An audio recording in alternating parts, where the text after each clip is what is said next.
Бүгінгі сабақтың тақырыбы компьютердегі операциялық жүйелер туралы болатын болады. Өткен сабақты пысықтау үшін біз бүгінгі сабақта Clickers ойыны арқылы үй тапсырмасын бір қайталап жіберейік. Жарайды ма?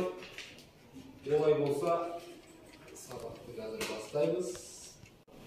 Үй тапсырмасын біз Clickers ойыны арқылы бір қайталап жіберейік.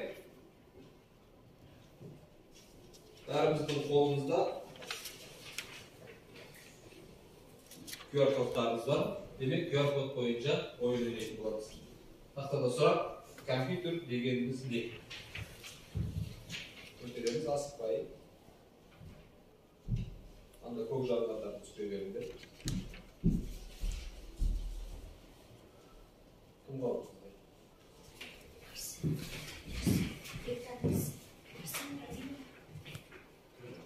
Ол, я? Тұрады. Көп ойланатын сұрақ деп ойламаймын. Жауаптарымыз болса.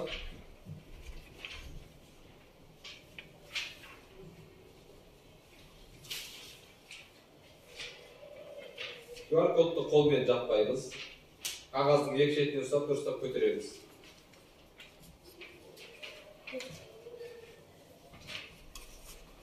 Өте жақсы. Соның ішінде екі сұраққа да қате жауап бергендер бар. Олай болса, әрмен қарай жалғастырамыз. Пока пауза дейсіз бар аяғын. Ал балалар, олай болса, біз өткен сабақты бір пысықтап алайық. Алдыңғы аптада біз компьютер қалай жұмыс істейді деген тақырыпты өткен болатынбыз. Сол бойынша дербес компьютер жайлы ақпаратты бізге кім айтып бере алады екен? Ағылшын тілінен аударғанда компьютер есептеуіш деген мағынаны білдіреді. Компьютер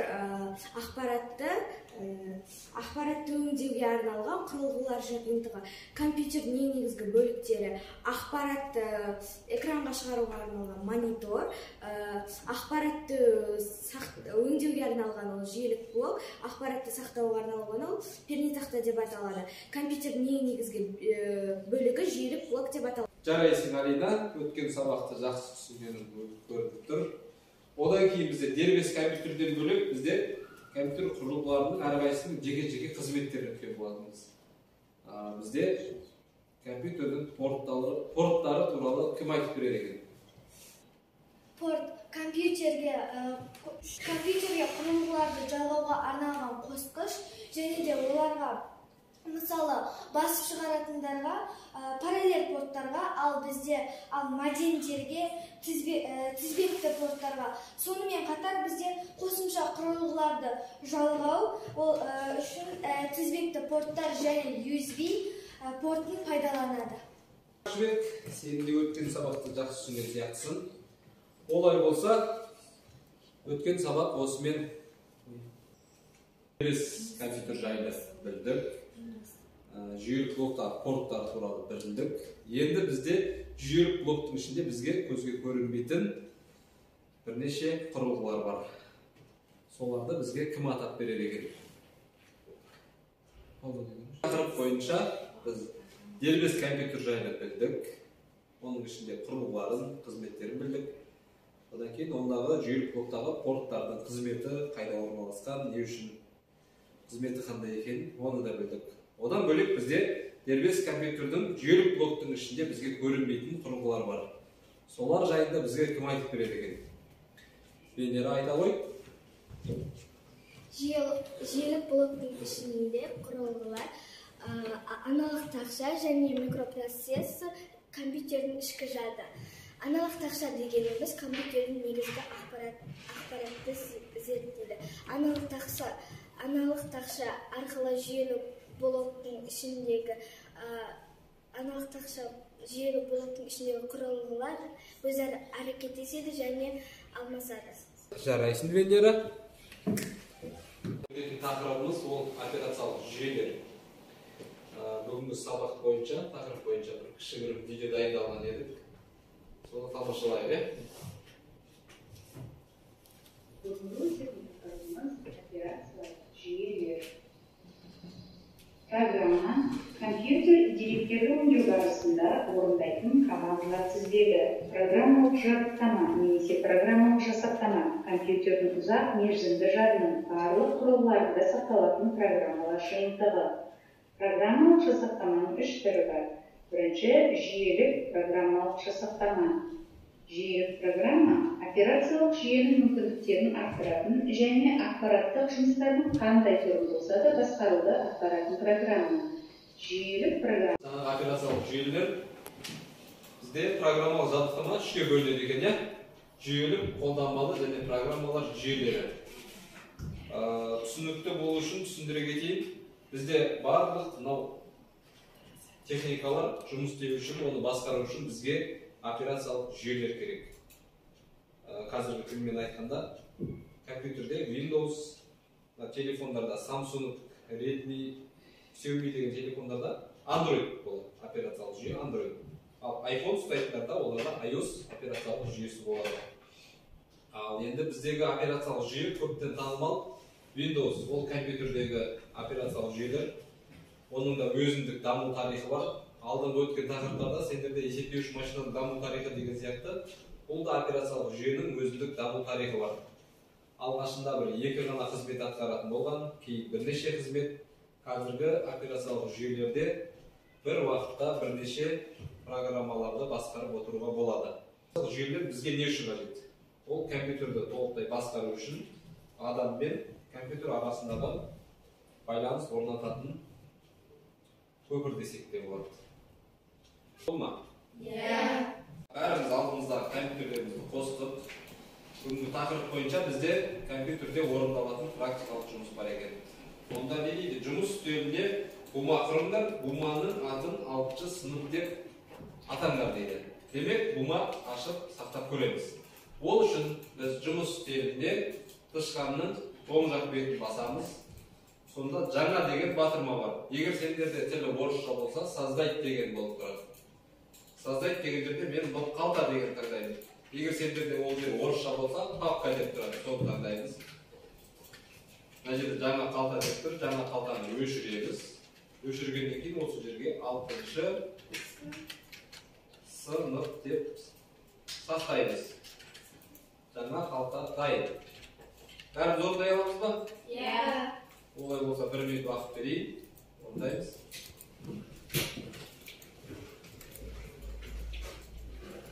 Демек, жарайсың. Өте жақсы. Сізге қызмет көрсеткен.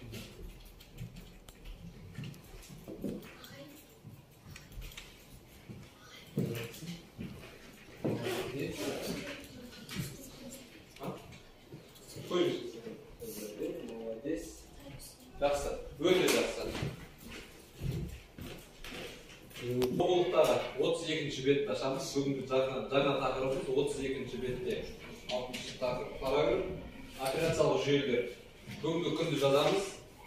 Тақырыпты жазып қоямыз. Тақырып бойынша мына конспектті дәптерге түсіріп қоямыз.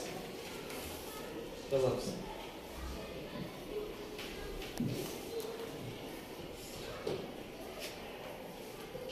Жазып болған болсақ, бүгінгі сабақты қорытындылау бойынша не түсінгендерді байқап көрейік.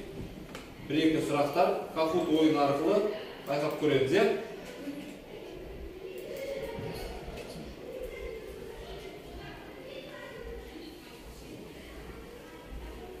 Kahoot ойын бәріміз білеміз. Сұрақтар бізде панель тақтаға шығады да, жауаптар алдымызда экраннан ғана шығып тұрады. Әр сұраққа 20 секундтан уақыт бердім. Олай болса, жылдамдатып тез жауап берейік.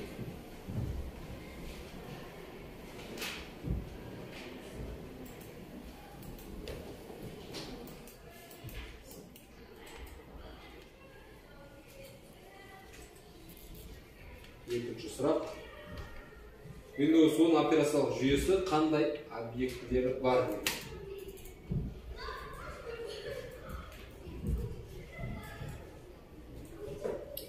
Бұл сұраққа да 20 секунд уақыт берген.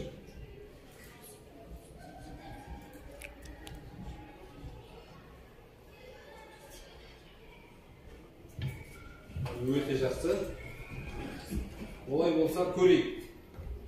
Кім қанша ұпай жинады екен. 3-ші орын бізде Гүлайна. 2-ші орын Жомарт Айбарыс. 1-ші орын кім болды екен? Алина бізде 1-ші орын алған екен. Қалған оқушылардың ұпайын кейін сабақ соңында айтатын боламын. Операциялық жүйеде өткен болатынбыз. Біраз нәрсені жаздық, біраз тапсырмалар орындадық. Жалпы бүгінгі тақырыптағы операциялық жүйе дегеніміз не екен? Кім айтып бере алады? Алуа?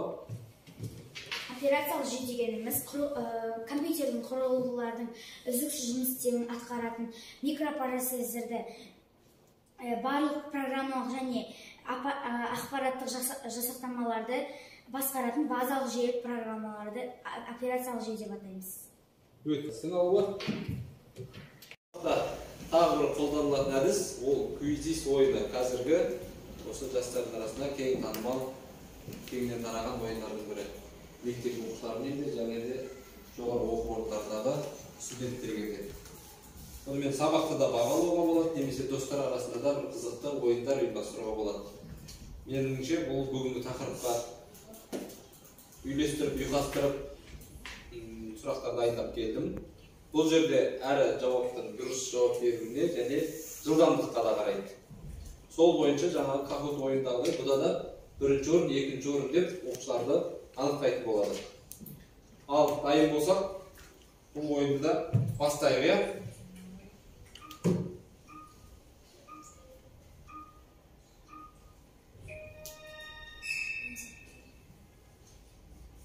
Шықты ма сұрақтар? Бұл жерде бұл ойынның артықшылығы тақтаға жалпы сұрақ шықпайды. Әр оқушының мониторына жеке сұрақтар шығады. Әркімге әртүрлі сұрақ болуы мүмкін.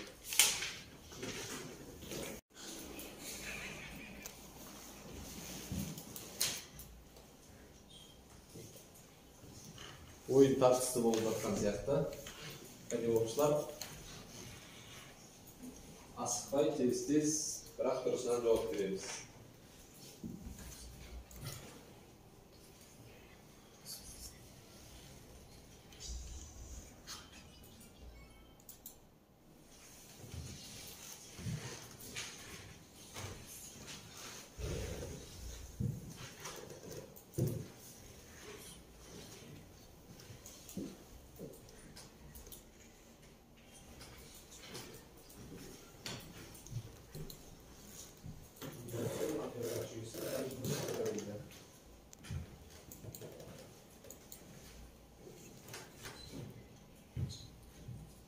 Бізде 2140 ұпаймен Алина 1-ші орынды иеленді. 2-ші орында 1410 ұпаймен алтын. 3-ші орында бізде Ақжібек 1330 ұпаймен. Жарайсыңдар балалар, қалғандарымыз сосын тағы да өз ұпайларымызды таныстыра жатамыз. Біздің бүгінгі сабағымызда соңына таяп қалды. Бүгінгі сабақты қорытындылайық. Балаларды өзін-өзі бағалау түсіндірді ұсынамын. Мен білемін. Кім не айта алады осыған? Бүгінгі сабақтан кім нені білді? Айта қояйындар. Мен бүгінгі сабақтан операциялық жүйенің бірнеше түрі бар екенін білдім. Олар мысалы Samsung смартфонына Windows, Android болса, ал iPhone смартфонына iOS операциялық жүйесі болады екен. Келесі бізде табыстатының 2-ші баспалдағы мен түсінемін дейді. Бүгінгі сабақтан кім нені түсінді, кім не айта алады екен? Айта қойып. Мен операциялық жүйеде осы компьютерге үлкен сатысын білдім. Жарайсың.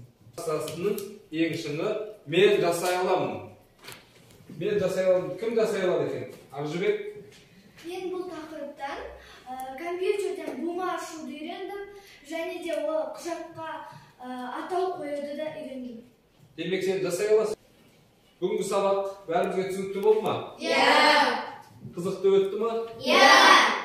Олай болса бүгінгі сабақ аяқталды. Сау болыңыздар. Сау болыңыз.